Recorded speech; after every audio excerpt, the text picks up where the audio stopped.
And where did this come from? Yeah, I think my first book called Entrepreneurial Transitions, right? I even have a copy of it somewhere here. I think that what I discovered with Entrepreneurial Transitions was I worked for lots of entrepreneurs. And in each instance, you're incredibly frustrated until I realized that all of my frustrations were exactly the same. And I was like, wait a minute. It's, it's Groundhog Day. This is happening again. And I need to learn something in order to not let this happen, right? So what I did is I categorized the first person I believe to ever do this is I categorized the growth phases of entrepreneurial organizations to the behaviors of the entrepreneur. And then I connected that, as many people have done since, to human development, right? Crawling, walking, running, being able to get to another level, the infancy, puberty, adolescence, adulthood, those kinds of things. And what you really realize in doing that is that the skill sets to have a baby versus the skill sets to parent a baby versus the skill sets to teach a baby versus the skill sets to inspire a baby are very different skills. And they often, just because you're the father or the mother doesn't mean you possess the skills. So society teaches us that. They send them to daycare, right? They send them to school. They homeschool. There's lots of options today.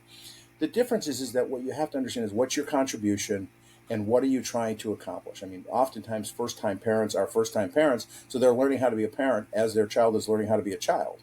So books help you, and you get that, and you get experiences, and you join groups, and you have other people, and that's what I wrote Entrepreneurial Transitions about, was a way for entrepreneurs and the people who work for entrepreneurs to really understand the behaviors, not get upset by them, but just deal with the reality of it. Right? It's there's currently, because the internet exists and there's so much information about how to change your mindset and how to improve your mindset and do those things, they come down to some very core differentials. It's not what happens, it's how you react to what happens.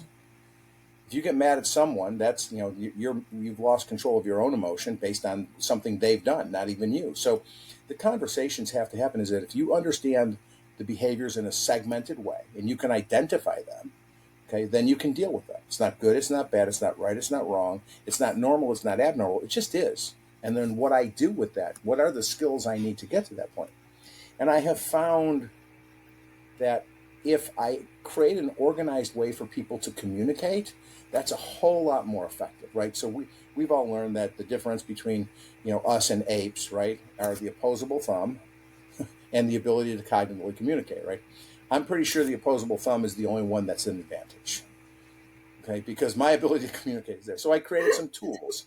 I I started out with a tool called Open, Honest, and Direct. I want you to be open, honest, and direct. And so I was in a seminar. I had, or in a boardroom, I guess it would be called, and I had 8 people in the room. They were all male at the time, and I was talking about open, honest, and direct as the rules, and we were having a fairly contentious conversation about what was right versus who was right, kind of deal. And that led me to developing a different tool, but I'll get back to the story. And all of a sudden, I turned around to write on the board, and I heard this grunting and groaning and things falling over. And I turned around, and they were wrestling, two like 50-year-old men wrestling. And I said, we broke it up, and they sat down. I'm like, what the hell happened? They said, well, you said be open, honest, and direct, and he's a blankety blank. Well, he's a blank blank. I said, hold on.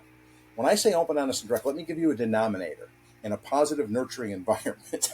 Okay, so I created on the spot the positive, nurturing environment because that deals with how humans communicate, right? I have my words, and I have the tone in my words, and then I have the physiology of my words, right? So, and we all use them in different ways, but science has taught us that 58% of your intended communication message comes from the physiology, 55 rather, 38 comes from tone, and 7% comes from the words.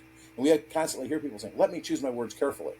Well, your tone just gave away that you're not happy, so I'll be okay with that. And the fact that you just picked up a baseball bat, either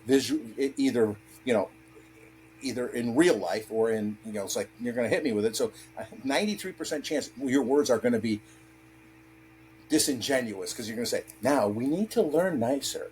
That's not what you mean. You mean pay attention, right? So what you do is if you can learn the three components of communication, verbal, tone, and physiology, learn to manage those effectively, and then have this rule of open, honest, and direct in a positive, nurturing environment. And over the years, the open, honest, and direct, positive, nurturing environment have never changed, but people's interpretation of them have changed.